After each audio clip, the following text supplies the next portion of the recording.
यहाँ पर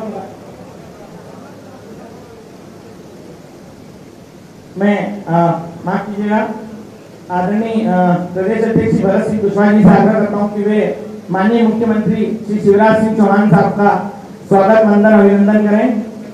माननीय प्रदेश अध्यक्ष केवल एक बड़ी माला से और ये एक बहुत ही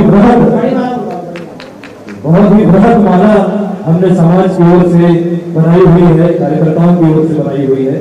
आप सभी को जानकारी देना चाहता हूं अतिथियों को कि हमने 230 विधानसभा को फतह करने के लिए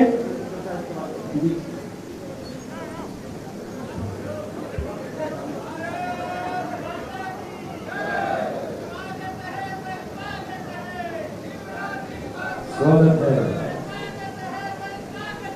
शिवराज जी का स्वागत है। कर्तव्य रहने से एक बार वातावरण के साथ बताइए कि हम स्वागत कर रहे हैं, क्योंकि आप वहां हैं, आपकी तालियां भी बताएंगी कि हम कितना स्वागत कर रहे हैं आदरणीय मुख्यमंत्री जी का।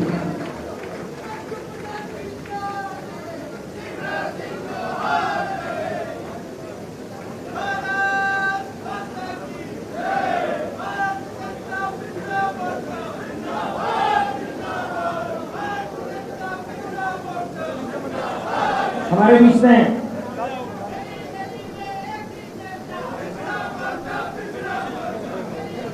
ये भव्य पुष्पहार जो कि हमारे सभी सामाजिक बंधुओं के द्वारा यहाँ पर अर्पित की जा रही है। हमने 230 विधानसभा से ये 230 किलो की बृहद माला, जिससे हम माननीय शिवराज सिंह चौहान जी का पिछड़ा वर्ग आयोग के गठन को संवैधानिक दर्जा देने के लिए जो कैबिनेट में पास किया और उन्होंने इतना बड़ा कदम उठाया है, पिछड़ा वर्ग की ओर से, पिछड़ा वर्ग समाज प्रमुखों की ओर से 230 विधानसभा के हिसाब से 230 किलो की भव्य माला से आदरणीय शिवराज सिंह जी चौहान साहब का हार्दिक स्वागत अभिनंदन किया जा रहा है। कृपया कर्तव्य रहने से स्वागत कीजिए।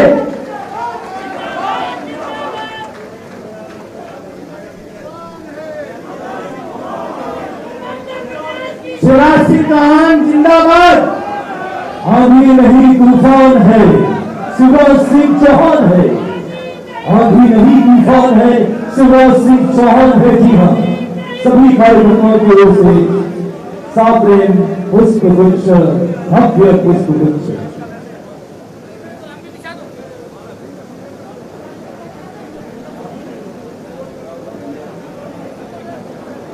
कृपया सभी लोगों से आग्रह है कि इस मंच को से माला हटा करके और सभी लोग नीचे उतर जाएं।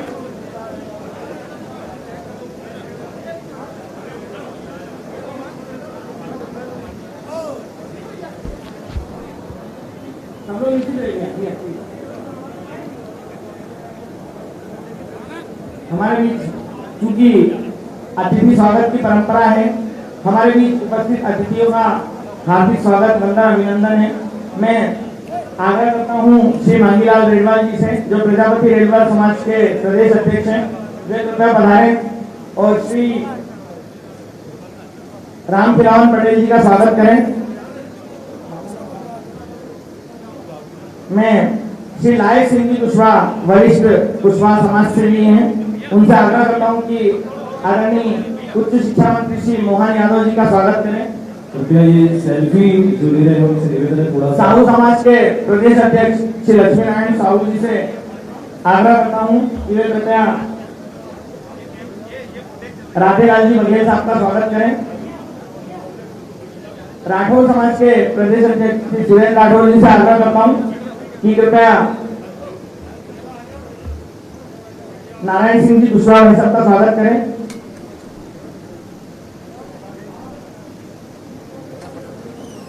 सोनी समाज की प्रदेश उपाध्यक्ष श्रीमती संगीता दीदी से आग्रह करता हूँ कि वे कृपया जालन सिंह जी भाई साहब का स्वागत करें। हमारे बीच आदरणीय नगरीय प्रशासन मंत्री श्री भूपेंद्र सिंह जी उपस्थित हैं, उनका हार्दिक स्वागत वंदन अभिनंदन है। कृपया एक बार कर्तव्य ध्वनि से स्वागत कीजिए।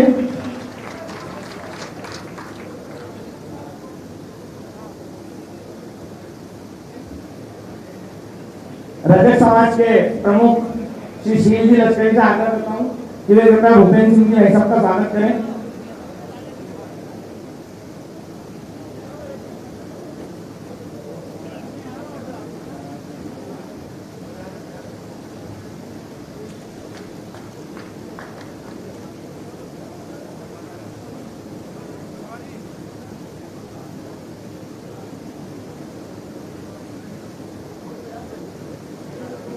पान समाज की ओर से मेहरबान सिंह जी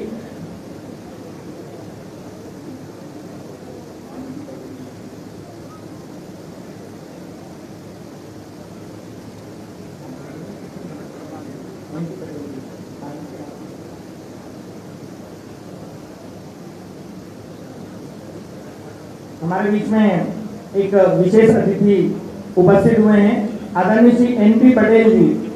आदरणीय एनपी पटेल जी कांग्रेस के राष्ट्रीय महासचिव थे। वे आज माननीय मुख्यमंत्री जी का स्वागत करने के लिए और हमारे इस भाजपा परिवार में शामिल होने के लिए यहाँ पर पधारे हैं। मैं उनसे आग्रह करता हूँ कि आदरणीय मुख्यमंत्री जी उनका स्वागत करेंगे और उन्हें भाजपा परिवार में शामिल करेंगे।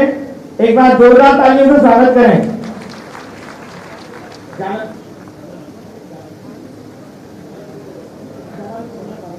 राजेश जी से निवेदन है पाल समाज के कि वे जान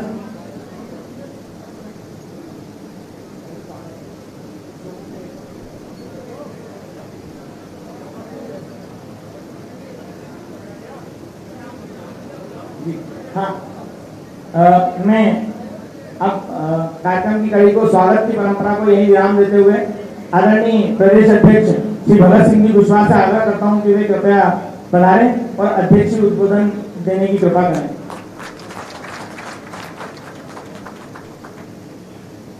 बोलिए भारत माता की, भारत माता की, भारत माता की। आज के इस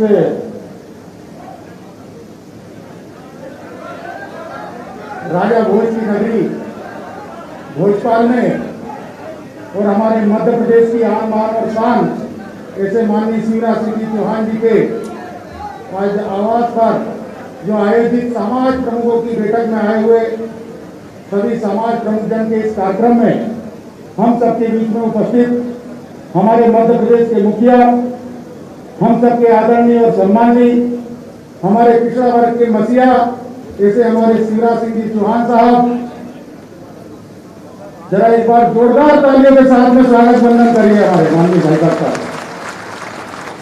साथ में उपस्थित मध्य प्रदेश शासन में पिछड़ा वर्ग का नेतृत्व कर रहे हैं ऐसे हमारे पिछड़ा वर्ग के प्रदेश के मंत्री और कुर्मी समाज के प्रदेश अध्यक्ष जी हैं आप, ऐसे हमारे राम खिलावन पटेल जी, हमारे मध्य प्रदेश के अंदर नगरीय प्रशासन मंत्री हम सबके आदरणीय और सम्माननीय माननीय श्री भूपेंद्र सिंह जी भाई साहब,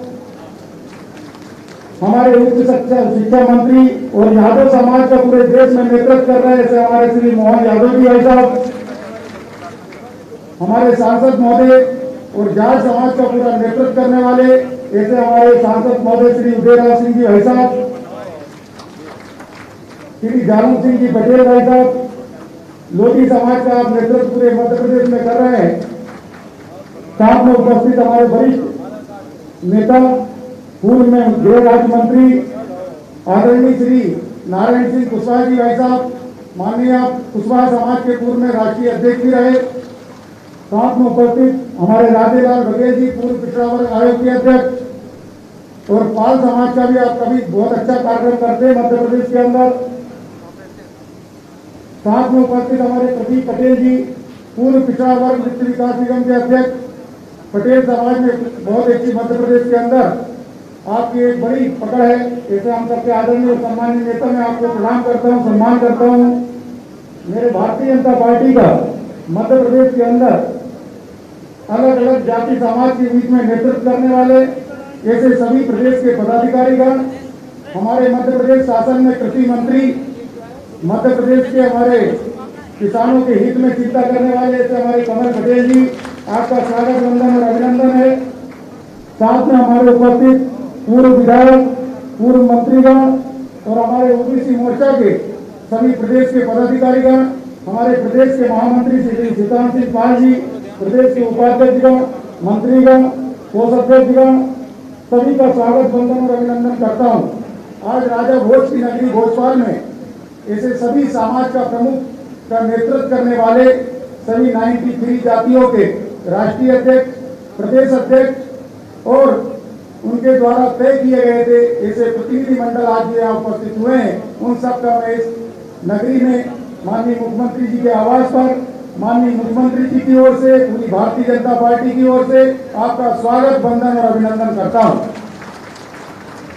बंधुओं, हमारे मध्य प्रदेश के यशस्वी मुख्यमंत्री माननीय शिवराज सिंह जी चौहान, जिनको कि हमने अभी कहा कि वो वाकई में मध्य प्रदेश के मसीहा हैं, उन्होंने जो किया है वो कार्य जो है इस इतिहास में लिखने वाला कार्य है, क्योंकि पिछड़ा वर्ग कई वर्षों से रहता चला आ रहा है और कई सालों से, वर्षों से हम देख रहे हैं कि कौन कौन सी सरकारें आई, लेकिन पिछड़ों के उत्थान के, पिछड़ों के सम्मान के और पिछड़ों के मान बढ़ाने की बात कहीं आती है तो उसमें माननीय शिवराज सिंह जी चौहान जी ने जो कार्य किया है वो अद्भुत कार्य किया है, बहुत बड़ा कार्य किया है। पिछड़ा वर्ग को संवैधानिक दर्जा देने का काम देश के यशस्वी प्रधानमंत्री नरेंद्र मोदी जी ने किया और मध्य प्रदेश एक पहला राज्य है जिसमें इसको कैबिनेट में पास करके संवैधानिक दर्जे को मंजूरी देने का काम किया है। माननीय मुख्यमंत्री जी ने जो कार्य किया है वो अद्भुत कार्य पिछड़ा वर्ग के लिए, ये बड़ा कार्य किया है।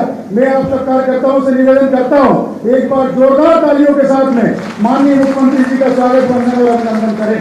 तालियों की गड़गड़ाहट कम है, जरा जोरदार हाथ ऊंचे करके जरा माननीय मुख्यमंत्री जी का वंदन अभिनंदन करें। भाई साहब, ये जो हमारे पिछड़ा वर्ग के सभी राष्ट्रीय अध्यक्ष, प्रदेश अध्यक्ष और अन्य समाज का प्रतिनिधित्व करने वाले जिम्मेदार कार्यकर्ता आपके सामने बैठे हुए हैं। जैसा हम कहते हैं मध्य प्रदेश के अंदर एक पिछड़ा वर्ग की जो 52% आबादी है, यह 52% आबादी का नेतृत्व करने वाले सब ताकतवर नेता बैठे हैं और ये सब आपके सम्मान में बैठे आपका स्वागत, वंदन, अभिनंदन करने आए। आपने एक बहुत बड़ा कार्य पिछड़ा वर्ग के लिए किया है, अद्भुत कार्य किया है। यह बड़ी ताकत है और यह ताकत सदा आपके साथ में रहेगी। ये मैं संकल्प दिलाता हूँ, यहाँ से वचन देता हूँ, ये पिछड़ा वर्ग की बड़ी ताकत ये हमेशा आपके साथ में रहेगी। बस इस काया में जब तक श्वास है, मामा के लिए हमेशा हम काम करते रहेंगे। एक आपने वचन यहाँ से देता हूँ, बोलो मैं सही कह रहा हूँ कि नहीं कह रहा हूँ? जरा हाथ नीचे करके बताओ, जरा मामा जी को विश्वास दिखाओ, हाथ से बंजा मत दिखाओ, मुट्ठी बांध के जरा संकल्प लो सब समाज के नेता। सही है? बोलो भारत माता की। तो आज मामा ने जो कार्य किया है और जो हमारे पिछली विधानसभा में जो बैठक में और जो विधानसभा के चुनाव में जो हमारी सीटें आई है उसमें बड़ा योगदान आप सब कार्यकर्ताओं को रहा है। वैसे भारतीय जनता पार्टी कभी जाति की राजनीति नहीं करती, हम सब राष्ट्रवाद को लेकर चलते हैं, लेकिन उसमें पिछड़ा वर्ग की बड़ी भूमिका है और मामा जी वो आपको देखकर चल रही है सारी भूमिका। आपकी ताकत है, आपके प्रयासों के कारण ये सब संभव हो रहा है। उसके लिए हम आपका स्वागत, वंदन और अभिनंदन करते हैं। अब मैं आपको बस यही संकल्प दिला सकता हूँ कि जब तक हम जिंदा हैं आपके लिए ताकत को कभी कम नहीं होने देंगे, हमेशा इस कार्य को लगातार बढ़ाते रहेंगे। जैसा आप आदेश देंगे वो एक पंक्ति है कि सेना को आदेश संभालो, घाटी घेर नहीं होगी और जहां तिरंगा नहीं मिलेगा उनकी खेर नहीं होगी। तो ऐसे ही आप हमको आदेश थमा देना, कि चाहे वो 28 विधानसभा हो, चाहे 230 विधानसभा हो, आप जैसा कहेंगे आपकी आज्ञा का अक्षरशः पालन करने का काम ये 52% आबादी जो बैठी है उसका नेतृत्व करने वाले नेता बैठे, ये कम नहीं होने देंगे। इसका संकल्प, इतना विश्वास मैं इस यहाँ स्वागत भाषण के माध्यम से माननीय मामा जी को दिलाना चाहता हूँ, माननीय मुख्यमंत्री जी को दिलाना चाहता हूँ। मैंने जो बोला वो सही हो तो एक बार संकल्प दिला दो और मैं अपनी बात को समाप्त करूँ। बोलो सही बोला? ये संकल्प है, जैसे बचपन में कहते थे खाओ भगवान की कसम, तो ये संकल्प है, ध्यान रखना। तो कसम खा रहे हैं हम सब, बिल्कुल सही है ना? तो जरा बीच में हाथ ऊंचे नहीं हुए, जरा ऊंचे करके दिखाओ मामा जी को। बोलो भारत माता की, भारत माता की। पिछड़ा वर्ग मोर्चा, पिछड़ा समाज के लोगों की, भारत माता की। बहुत बहुत धन्यवाद आदरणीय प्रदेश अध्यक्ष जी। एक बार प्रदेश अध्यक्ष जी के लिए जोरदार तालियां हो जाए।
मुख्यमंत्री निवास में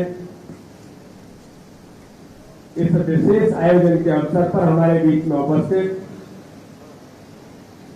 हम सबके लाडले जन जन के नेता और मध्य प्रदेश के यशस्वी मुख्यमंत्री आदरणीय शिवराज सिंह चौहान उपस्थित हैं। आज हम उनका अभिनंदन कर रहे हैं।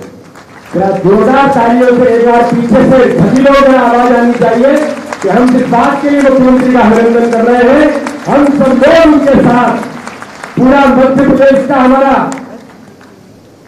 जो पिछड़ा वर्ग समाज है, माननीय मुख्यमंत्री का आज अभिनंदन करने के लिए यहाँ पर उपस्थित है। तो ऐसे आदरणीय मुख्यमंत्री जी को मैं बहुत हृदय से उनका अभिनंदन करता हूँ। आज हमारे बीच में माननीय शिवराज सिंह जी चौहान, भारतीय जनता पार्टी की सरकार के हमारे मंत्री आदरणीय भूपेंद्र सिंह जी, हमारे मंत्री आदरणीय कमल पटेल जी, डॉक्टर मोहन यादव जी, राज्य मंत्री रामखिलावन पटेल जी, हमारे सांसद आदरणीय राव उदय प्रताप सिंह जी, पूर्व मंत्री नारायण सिंह जी, हमारे ओबीसी मोर्चे के अध्यक्ष हैं जिन्होंने इसकी रचना की है, जरा उनके लिए भी तालियां बजानी पड़ेंगी। ऐसे हमारे भगत सिंह जी, पूर्व मंत्री हमारे आदरणीय दानेश सिंह पटेल जी, देवीलाल धाकर जी और समस्त हमारे मोर्चे के पदाधिकारीगण। और इस अवसर पर आज कितनी 93 जातियों के हमारे लोग आज उपस्थित हैं। ऐसे हमारे लगभग 92-93 समाजों के लोग आज यहाँ पर मुख्यमंत्री निवास में उपस्थित है। मैं उन सबका भारतीय जनता पार्टी की ओर से बहुत बहुत अभिनंदन करता हूं और आप सबका स्वागत करता हूं। मित्रों, अभी प्रदीप पटेल ने आपके सामने बहुत सारी बातों को आपके सामने उल्लेखित किया है और उन्होंने एक बात का उल्लेख कर दिया कि पंडित दीनदयाल उपाध्याय जी ने इस देश के अंदर जब एकात्म मानव दर्शन की एक विचार इस देश को दिया, तो इस विचार के अंदर उन्होंने जिस बात का उल्लेख किया, जो प्रदीप जी ने जिस बात को कहा कि अंतिम छोर का जो व्यक्ति है, उस अंतिम छोर के व्यक्ति का विकास इस विचार के अंदर, जब हम उसका उत्थान करने की बात करेंगे, उसके उत्थान को जमीन पर जब उतारेंगे, तब हम कह सकते हैं कि इस देश का विकास संभव है। और मित्रों, उस विचार के घोटक, उस विचार में से निकले हुए जो व्यक्ति हैं, जिन्होंने छात्र जीवन के अंदर ही, मुझे ध्यान दें, हम लोग जब उनको सुनते हैं और उनके बारे में जब जानने का प्रयास करते हैं, वो आज हमारे बीच हमारे मुख्यमंत्री में इसलिए प्रशंसा नहीं कर रहा हूं, एक ऐसा व्यक्तित्व जिसने अपने छात्र जीवन के अंदर से ही इस बात का बीज उनके मन के अंदर, उनके काम में प्रतिपादित हुआ था कि पंडित दीनदयाल उपाध्याय जी ने जो विचार दिया था, उस विचार को पूरा करने का काम शिवराज सिंह चौहान ने छात्र जीवन से प्रारंभ कर दिया था। और एक स्कूल के छात्र के नाते से समाज के उत्थान की बात हो, प्रदेश के विकास की बात हो, इन सारे मुद्दों पर उन्होंने जो काम प्रारंभ किया, और एक लीडरशिप हमारी यहां पर बैठी है, ये तो लीडरशिप भी ऐसी है कि इन सब ने, चाहे वो मंत्रीगण हो चाहे पदाधिकारीगण हो, इन सब लोगों ने भी समाज में संघर्ष के आधार पर अपना रास्ता बनाया है। मित्रों, आज इस बात के लिए माननीय मुख्यमंत्री का अभिनंदन कर रहे हैं, क्योंकि मुख्यमंत्री हर काम में उन गरीब वर्गों की, अपने सभी ओबीसी वर्ग से लेकर के हर समाज वर्ग की, मैं तो ये कहता हूं कि आज हमारा इतना बड़ा समुदाय, पूरे मध्य प्रदेश के लगभग 92-93 हमारे समाजों के प्रमुख आज हम सब लोग यहाँ पर मुख्यमंत्री निवास में आज यहाँ पर उपस्थित हुए हैं और आप सबका तहे दिल से माननीय मुख्यमंत्री जी ने स्वागत किया है। लेकिन मुख्यमंत्री जी ने मध्य प्रदेश का कोई समाज नहीं छोड़ा है। मध्य प्रदेश के माननीय मुख्यमंत्री ने जो रोड पर बैठ करके काम करने वाले लोग हैं, उनकी भी चिंता मध्य प्रदेश के अंदर की है। उन पंचायतों के माध्यम से 15 वर्षों के अंदर कोई गरीब, कोई ऐसा व्यक्ति है जिसको आज इस मध्य प्रदेश के अंदर वो जानता है कि हमको मुख्यमंत्री शिवराज सिंह चौहान हमारी चिंता करते हैं, तो उनको इस सीएम हाउस में बुला करके उनका सम्मान और अभिनंदन करने का काम भी माननीय मुख्यमंत्री ने गरीब और समाज वर्ग का इस मध्य प्रदेश के अंदर किया है। यह भारतीय जनता पार्टी का विचार है, ये पंडित दीनदयाल उपाध्याय का जो विचार प्रतिपादन हुआ उसको जमीन पर उतारने का काम माननीय मुख्यमंत्री शिवराज सिंह चौहान कर रहे हैं, भारतीय जनता पार्टी की सरकार कर रही है। और इसलिए मित्रों, हम कभी जब पूरे देश के अंदर देखते हैं, अभी प्रदीप जी इसका उल्लेख कर रहे थे कि इतने सालों तक लोगों ने राज किया, बहुमत की सरकारें नहीं, केवल वोट बैंक मान करके लोगों को कैसे वोट का आधार बना करके हम सरकार बना सकते हैं, इसी काम को वो करते रहे। लोगों को केवल गुमराह कांग्रेस का नेतृत्व इस देश के अंदर करता रहा। लेकिन मित्रों, आज मुझे गर्व इस बात का होता है, जब इस देश के अंदर गरीब मां का बेटा, इस देश के अंदर एक गरीब हमारे ओबीसी जाति का पैदा हुआ वो व्यक्ति जिसने अपना संपूर्ण जीवन इस भारत के विकास के लिए, गरीबों के उत्थान के लिए लगाया, और गरीब मां का बेटा जब देश का प्रधानमंत्री बना, तब उसको चिंता इस देश के अंदर हुई कि ओबीसी आयोग जो बना देश के अंदर, कमीशन तो बना दिया, लोगों को गुमराह करने के लिए बता तो दिया कि ओबीसी कमीशन बनेगा, लेकिन ओबीसी कमीशन को कभी संवैधानिक मान्यता नहीं दी। अगर संवैधानिक मान्यता मिलेगी तो फिर इनको अधिकार मिलेंगे, तो वोट बैंक मान करके कैसे उपयोग कर सकते हैं। लेकिन मित्रों, आज मुझे गर्व इस बात का है कि देश के प्रधानमंत्री नरेंद्र मोदी जब बने, तो आज हम सब लोग इस बात के लिए माननीय मुख्यमंत्री का अभिनंदन भी कर रहे हैं। मैं तो कहूंगा कि माननीय प्रधानमंत्री को भी उन्होंने ओबीसी आयोग को, देश के अंदर भाजपा की सरकार बनी और इस देश के अंदर ओबीसी आयोग को संवैधानिक दर्जा देने का काम देश के यशस्वी प्रधानमंत्री नरेंद्र मोदी जी ने किया। उनके लिए हम जोरदार तालियों के साथ उनका भी आज अभिनंदन करते हैं। और ऐतिहासिक अवसर है कि पूरे देश के अंदर, केंद्र के अंदर संवैधानिक दर्जा देने का काम भारतीय जनता पार्टी के यशस्वी प्रधानमंत्री नरेंद्र मोदी ने किया, तो हमारे मुख्यमंत्री शिवराज सिंह चौहान पीछे कैसे हट सकते हैं। उन्होंने तय किया कि अगर पूरे देश के अंदर ये संविधान का दर्जा अगर केंद्र के अंदर मिला है, तो मध्य प्रदेश पहला राज्य बना कि जिसने माननीय मुख्यमंत्री शिवराज सिंह चौहान ने ओबीसी आयोग को संवैधानिक दर्जा देने का काम मध्य प्रदेश के अंदर भी किया है। तो ऐसे एक नहीं, इस प्रकार की आज पूरे मध्य प्रदेश के अंदर ओबीसी वर्ग के लिए, उन छात्रों के लिए, नौजवानों के लिए, माताओं बहनों के लिए कल्याण की योजनाओं की बात इस मध्य प्रदेश के अंदर जो 15 वर्षों के अंदर माननीय मुख्यमंत्री शिवराज सिंह चौहान भारतीय जनता पार्टी की सरकार ने की थी।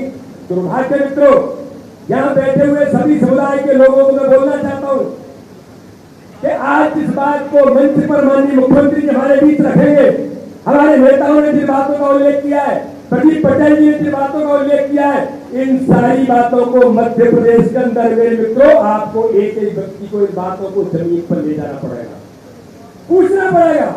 15 वर्षों के अंदर ओबीसी वर्ग के लिए जिन योजनाओं का माननीय शिवराज सिंह चौहान ने प्रतिपादन किया था, और जमीन पर वो उतर करके उनके कल्याण के लिए, उनके उत्थान के लिए योजनाएं चालू हमारी सरकार ने, भारतीय जनता पार्टी की सरकार ने की थी। कमलनाथ जी और दिग्विजय सिंह जी बताओ आपने क्यों बंद की थी? उन गरीब बच्चों ने क्या आपका बिगाड़ा था? उन गरीब बच्चों के लिए जो माननीय मुख्यमंत्री शिवराज सिंह चौहान ने, भारतीय जनता पार्टी की सरकार ने जिन योजनाओं को उन गरीब बच्चों के लिए स्कॉलरशिप की व्यवस्था की थी, आपने उसको भी बंद कर दिया था। उसके भी बजट में कटौती आपने करनी थी। इन सारी बातों को हम लोगों को इनके साथ पूछना पड़ेगा। इसका जवाब मध्य प्रदेश का ओबीसी वर्ग का एक एक व्यक्ति आपसे जानना चाहता है। लेकिन जिसको कहते हैं कि ये जो सरकार बनी मध्य प्रदेश के अंदर, ये सरकार मित्रों माननीय शिवराज सिंह चौहान ने मुख्यमंत्री बनने के लिए नहीं बनाई, मैं मुख्यमंत्री बनूंगा इसके लिए नहीं बनाई। अरे सरकार माननीय मुख्यमंत्री शिवराज सिंह चौहान भारतीय जनता पार्टी के नेतृत्व में इसलिए बनाई, इन गरीब वर्गों के लिए, ओबीसी वर्ग के लिए जो मध्य प्रदेश को बचाने के लिए काम होना चाहिए, उसके लिए मध्य प्रदेश के अंदर भाजपा की सरकार बनी। और इसलिए मित्रों आगामी समय में जो समय हमारा है, इस समय में हम सब लोगों को मिलकर के मध्य प्रदेश को बचाने के लिए जो सरकार बनी है, और किस बात के लिए मध्य प्रदेश के अंदर हमारे गरीबों के कल्याण के लिए, ओबीसी वर्ग के कल्याण के लिए माननीय मुख्यमंत्री ने जिन बातों का उल्लेख किया है, और माननीय मुख्यमंत्री ने जिन बातों को जो 15 वर्षों के अंदर शुरू की थी, पुनः उन योजनाओं को शुरू करके हमारे गरीब वर्ग के और ओबीसी वर्ग के उत्थान के लिए उन योजनाओं को पुनः प्रारंभ किया है। इन सबको बचाने के लिए मध्य प्रदेश के अंदर मुख्यमंत्री शिवराज सिंह चौहान की सरकार और ताकत के साथ चाहिए। मैं भी मुख्यमंत्री के हाथ मजबूत करने के लिए, भारतीय जनता पार्टी के मुख्यमंत्री को ताकत देने के लिए मैं आप सब लोगों से पूछना चाहता हूं, क्या मध्य प्रदेश के अंदर शिवराज सिंह चौहान जरूरी है कि नहीं है? क्या पीछे से बताइए, जरूरी है कि नहीं है? तो मित्रों, आज मेरा आप सब लोगों से विनम्र अनुरोध है कि जो बात मंच से कही जा रही है, यहां से जाने के बाद एक एक क्षेत्र के अंदर हम इन बातों के लिए ओबीसी वर्ग के लिए भारतीय जनता पार्टी की सरकार ने केंद्र राज्य के अंदर संवैधानिक दर्जे के साथ नौजवानों के फीस और स्कॉलरशिप के साथ हर प्रकार के उनके गरीबों के कल्याण की योजनाओं को पुनः प्रारंभ करके उनके उत्थान के लिए संकल्प लिया है। मैं आप सब लोगों से अनुरोध करूंगा, इन बातों को हम जमीन पर ले जाने का काम इस सम्मेलन के बाद हम सब लोग करें। इसी आशा और विश्वास के साथ आप सबका पुनः एक बार अभिनंदन। जय हिंद, जय भारत।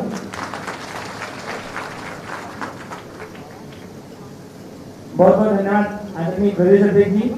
मैं अब आमंत्रित करना चाह रहा हूं हमारे ओबीसी के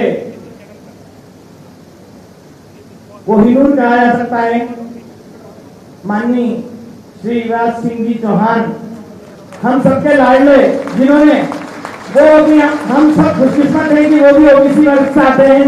एक बार जोरदार करतल ध्वनि से स्वागत करें हमारे लाडले मुख्यमंत्री। भाई साहब, आपके लिए गलती है कि कोई चलता पद चिन्हों पर कोई पद चिन्ह बनाता है वही सूरमा इस जग में जो अपनी राह बनाता है। ऐसे हमारे यशस्वी मुख्यमंत्री, जोरदार तालियों के साथ में स्वागत करिए माननीय मुख्यमंत्री जी। बोलिए भारत माता की।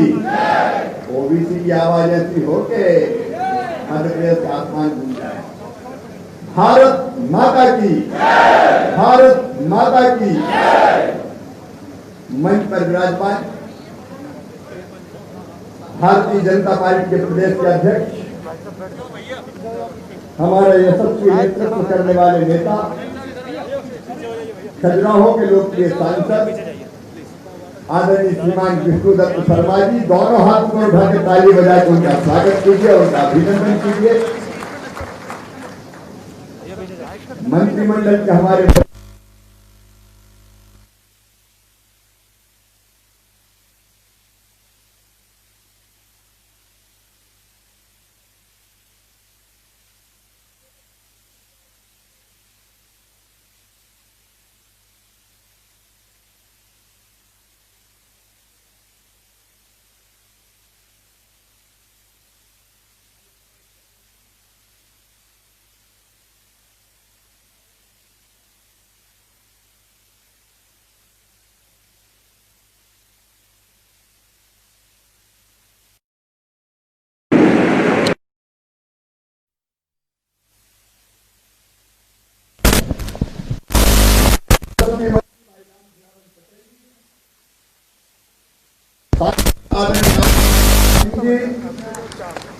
पूर्व मंत्री, हमारे वरिष्ठ नेता नारायण सिंह पुष्पाल जी,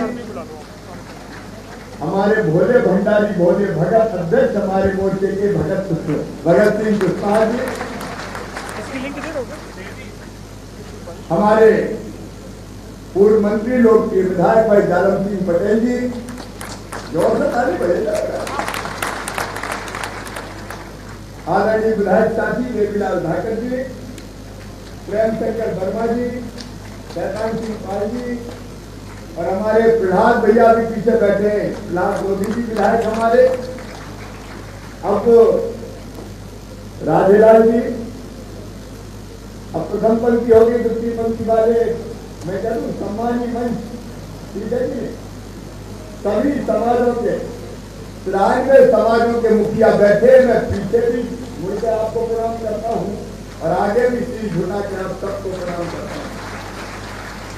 ऐसे हमारे सभी वरिष्ठ साथीगण, पिछड़ा वर्ग मोर्चा भारतीय जनता पार्टी के हमारे सभी पदाधिकारीगण, मेरी प्रिय बहनों, मेरे भाइयों और भांजियों, आप सबको दोनों हाथ जोड़ के प्रणाम करता हूं, आप सबको नमस्कार करता हूं। सबसे पहले मुख्यमंत्री निवास में मेरे ही कोई सभी का आप सबका हृदय से स्वागत है, आप सबका हृदय से अभिनंदन है। 1.25 साल बाद अपन फिर आ गए। क्या एक नहीं अनेकों कार्यक्रम अभी हमारे अध्यक्ष जी बता रहे, उसके पहले राम खिलावर जी ने बताया, भाई प्रदीप पटेल जी बता रहे।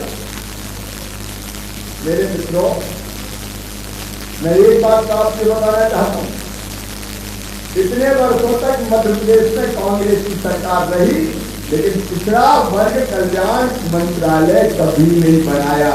अगर बनाया तो 2012 में शिवराज सिंह चौहान और भारतीय जनता पार्टी की सरकार ने यह मंत्रालय निकाल रही। 52% पिछड़ा राज्य कांग्रेस की नजर में होते ही था। दायित्व के कल्याण की बात करो, जो इनका मंत्रालय बनाओ, ये तो हम इधर चले उधर चले कर देते। पहली बार 2012 में पिछले वर्ष के कल्याण के लिए अलग से मंत्रालय बनाने का काम किया तो भारतीय जनता पार्टी की सरकार ने। कांग्रेस बातें केवल करती है, भलाई का काम करती। अरे एक बार जब सोच के देखो, कितने मुख्यमंत्री हुए और कितने प्रधानमंत्री हुए कांग्रेस के बनाने में, तो ये कार्य पिछले वर्ष का बनाया। अरे बनाया गया मध्य प्रदेश का इतिहास उठा के देख लो, केवल बात करते हैं, तुमने मंत्रालय तक नहीं बनाया। अगर पिछले वर्ष को संवैधानिक आयोग का दर, अच्छा आयोग भी बनाया तो झुंझुना बना दिया, जिसके बहुत कोई अधिकारी नहीं, संवैधानिक अधिकार थे ही नहीं, केवल एक झुंझुना दे दिया था कांग्रेस। लेकिन नरेंद्र मोदी जी भारत के यशस्वी प्रधानमंत्री, उनको मैं प्रणाम करता हूं, उन्हें ऐतिहासिक काम किया इस देश में, पिछले वर्ग आयोग को संवैधानिक आयोग का दर्जा दिया। जोरदार ताली बजाकर प्रधानमंत्री नरेंद्र मोदी। हमने आयोग को उठा लेकिन कोई काम नहीं, सिफारिश करे कोई माने नहीं, अफसर बुलाए कोई आए नहीं, क्योंकि संवैधानिक तो है कराने को मानने की कोई बात नहीं, सुझाव दे तो कोई सुनने वाले नहीं था। ऐसा इन्हें आयोग बनाया। आज मुझे कहते प्रसन्नता है, तुम्हारा सरकार ने बना तो पहले तो कोविड था, कोरोना हम आए, उससे पहले कोरोना खा गया। और पिछले जो मुख्यमंत्री थे भैया दादा, उन्हें कोरोना की कोई व्यवस्था ही नहीं थी। आई फाई की व्यवस्थाओं में जरूर लगी। अभी मैंने अब तक पता किया कि 2% पैसा झटकने को बताता आई फाई के आयोजन के, और सरकारी खजाने से आई फाई के लिए पैसा, कोरोना कंट्रोल करने के लिए पैसा नहीं था। एक कंपनी को पकड़ा दिए 11 करोड़ रुपया केवल विज्ञापन के लिए, उद्योगपतियों से पैसा वसूल किए। हमने तय किया एक पैसा जो आईफा के आयोजन के लिए दिया था वो वापस लाया जाएगा और कोरोना के काम में लगाया जाएगा, ताकि गरीबों का इलाज कर उनको फुर्सत नहीं पिछले वर्ष के करना।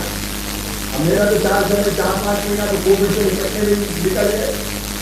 उसके बाद हम लोगों के मंत्री नेतृत्व होना रखा, मंत्रिमंडल के मेरे साथी बैठे, मेरे विधायक साथी बैठे, अध्यक्ष जी बैठे, हमने फैसला किया हर हालत पर मध्य प्रदेश की धरती पर पिछले वर्ग आयोग को संवैधानिक दर्जा देंगे और पिछली कैबिनेट की मंत्री ने संवैधानिक आयोग का दर्जा देंगे।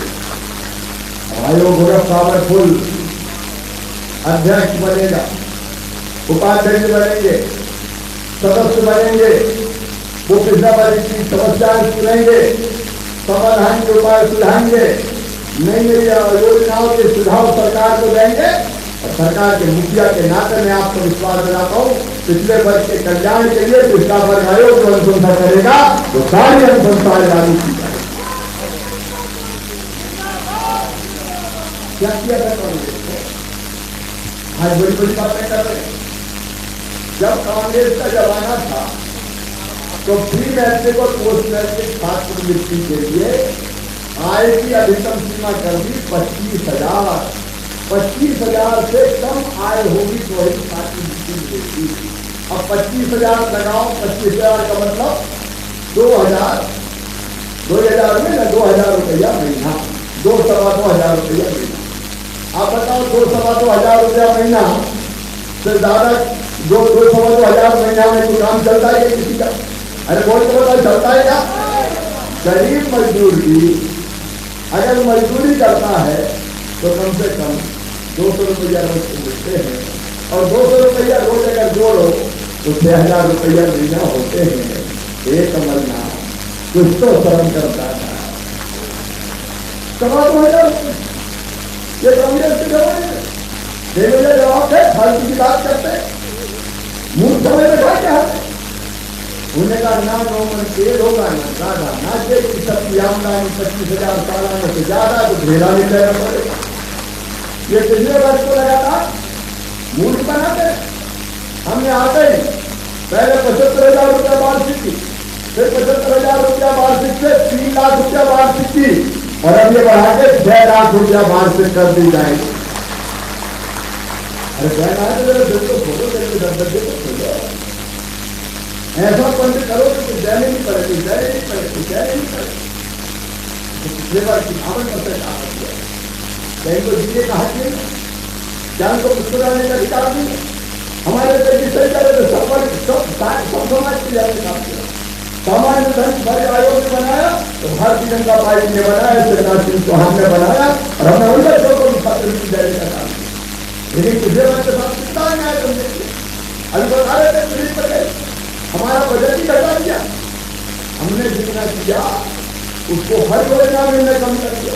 अरे सबसे बड़ा अन्याय ये क्या? संबल योजना। संबल योजना में कमलनाथ दादा जवाब देना पड़ेगा। 67 लाख नाम तुमने क्यों काटे ये सब? कितने काटे? अरे जोर से बताओ कितने काटे? आज मैं पूछ रहा हूं गरीबों के 67 लाख नाम क्या कमलनाथ दिग्विजय सिंह तुमने काटे? हमसे घरे थे गलत नाम जुड़ जाए।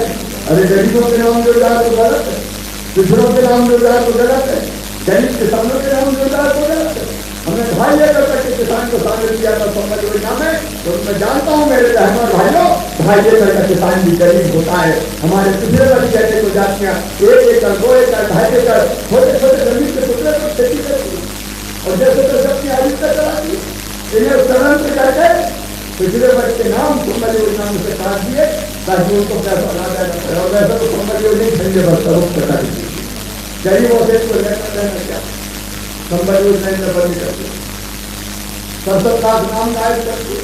ये गरीबों की बात करने वाले कांग्रेस के लोगों से पूछा जाते गरीब आदमी हर जाति समाज का जिसमें बड़ी संख्या पिछले वर्ष की थी 33 लाख नाम ऐसे थे वर्षों से 5% भर्ती के लिए जुड़ गए थे। हमें 5% भर्ती दे दो, हमें 1 रुपया किलो राशन मिलना चाहिए। गरीबों की बात करती कांग्रेस।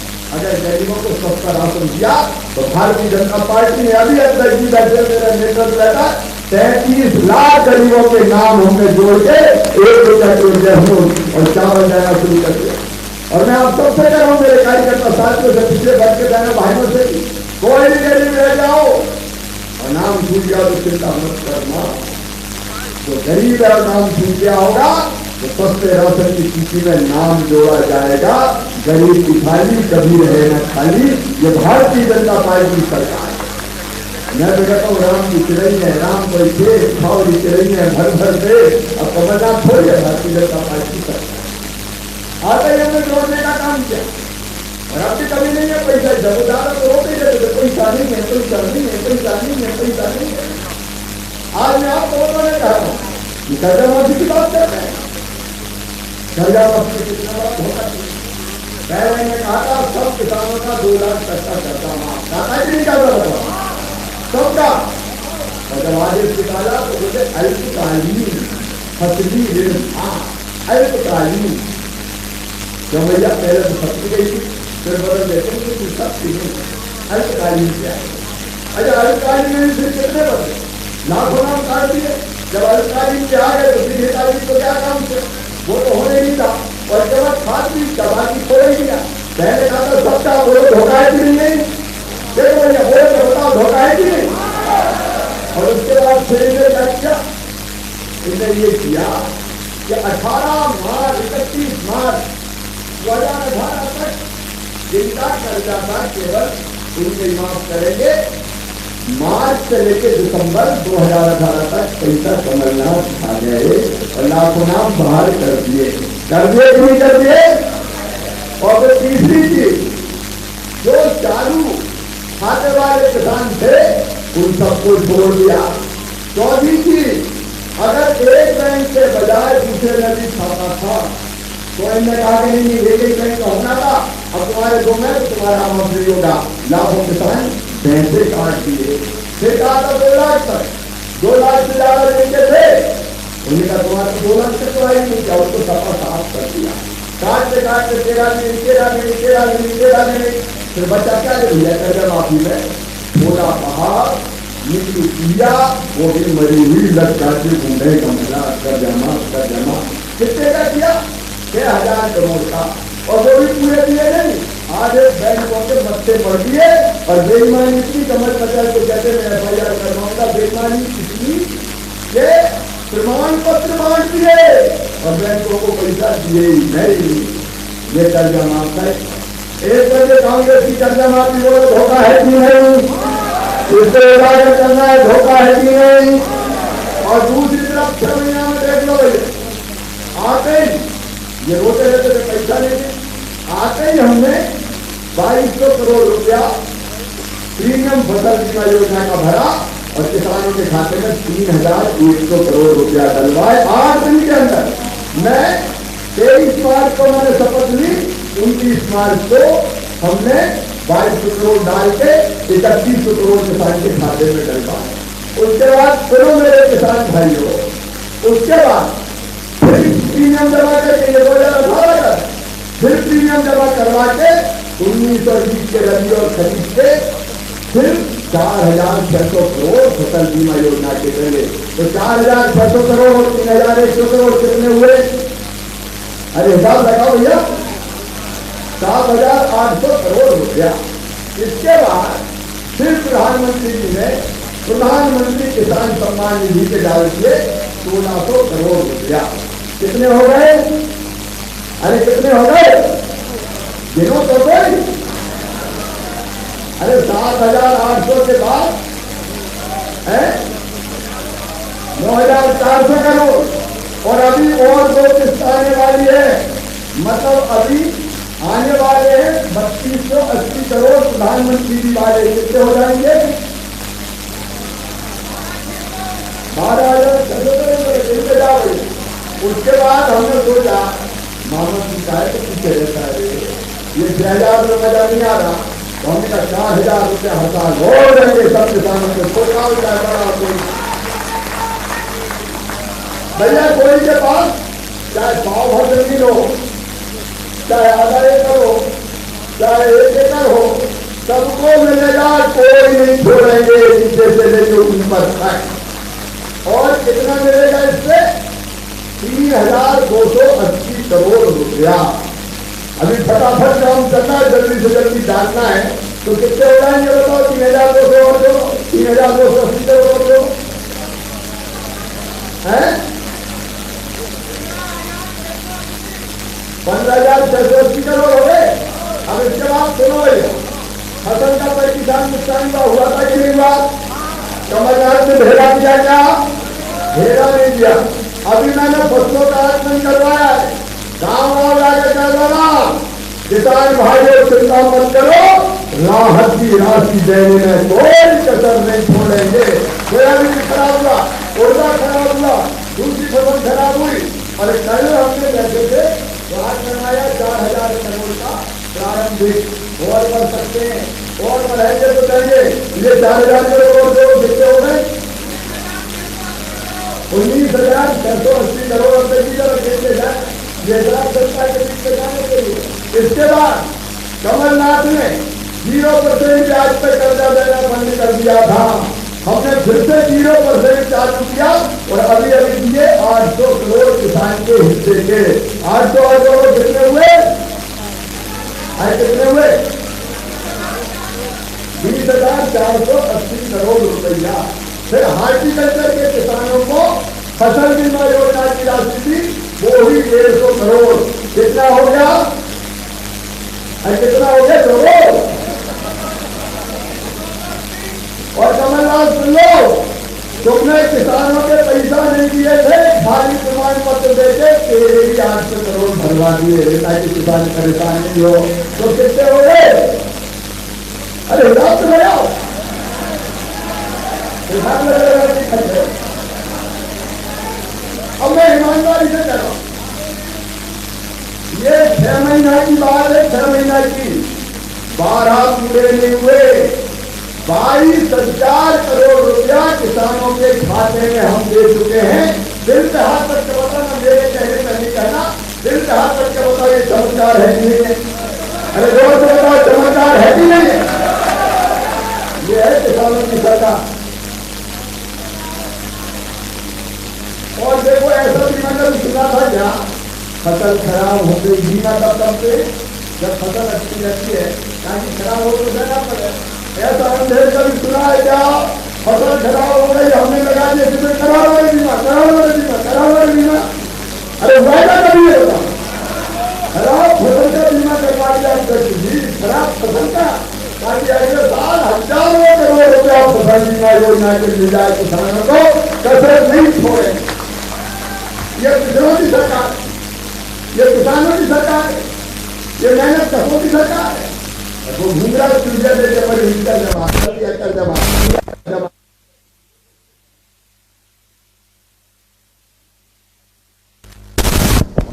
क्या हम कभी कहते नहीं चलता।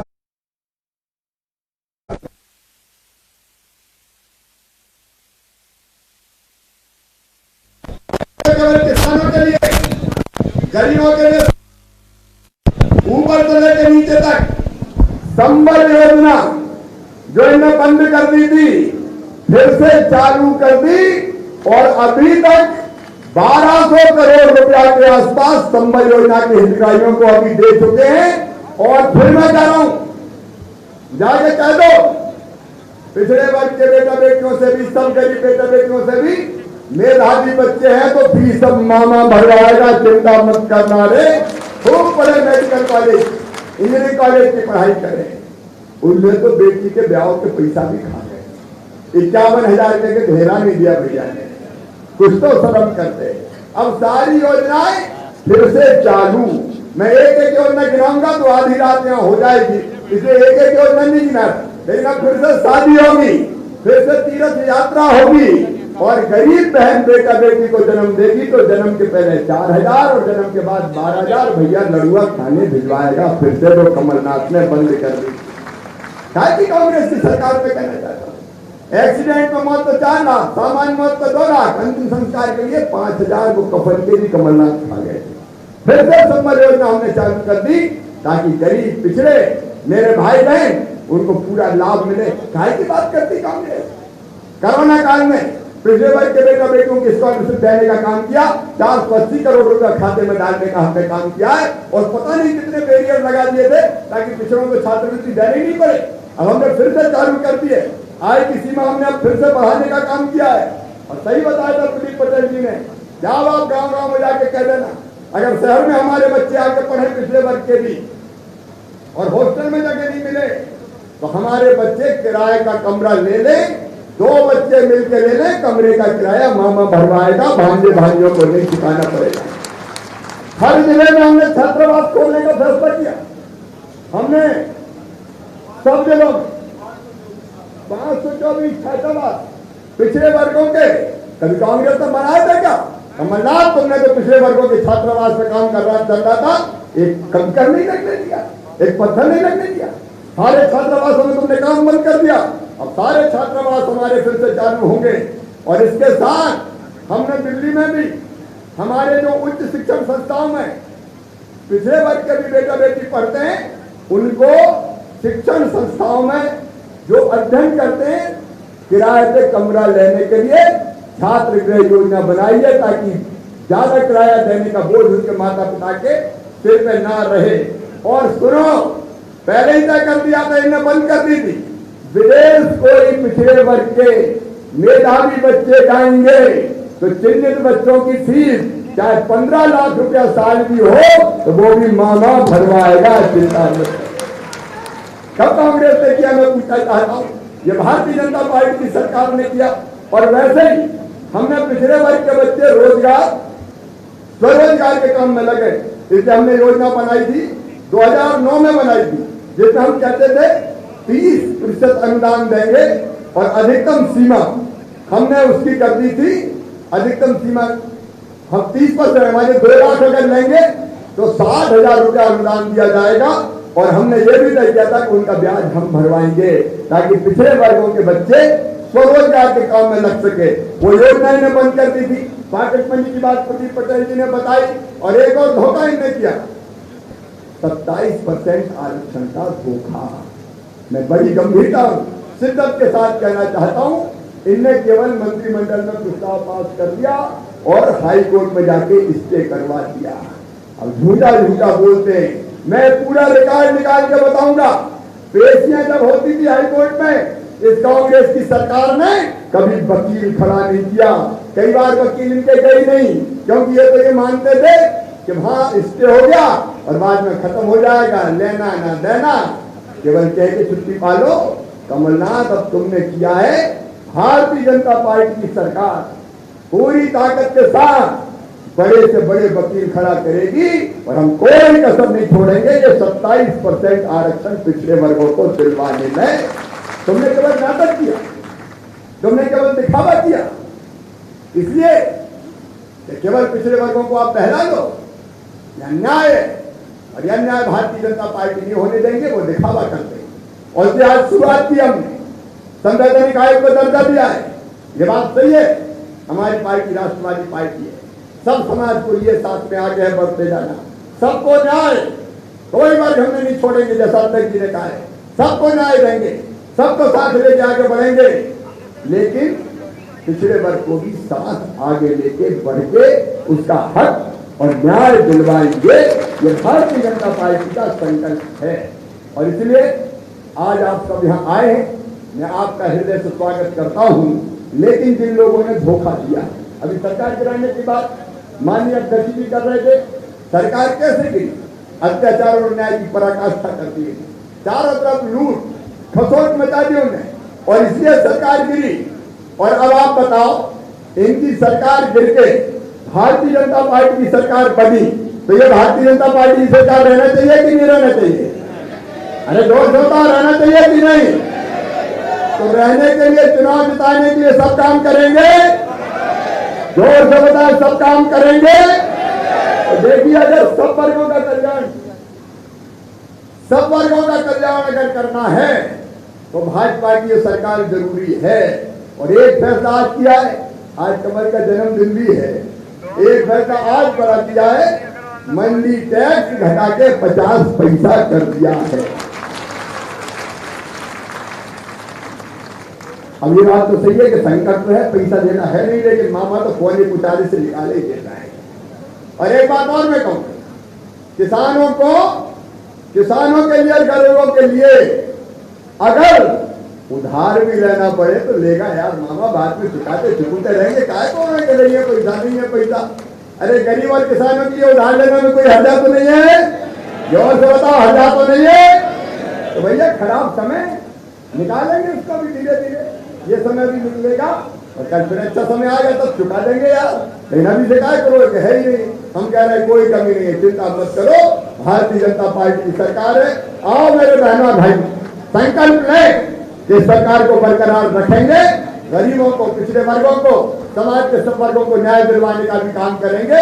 और ये संकल्प लेने के लिए दोनों हाथ ऊपर उठा के, दोनों मुट्ठी बांध के खड़े होकर संकल्प लो। भाजपा को 28 सीटें जिता रहे हैं, खड़े होके आप सबको जवाबदारी, अकेला हमारा काम नहीं है। उठाइए दोनों हाथ, खड़े होकर संकल्प हो रहा है, अब ये अधूरा नहीं रहे, अधूरा तो नहीं रहेगा। उठाइए दोनों हाथ, बांधिए दोनों मुट्ठी, बोलिए भारत माता की, भारत माता की।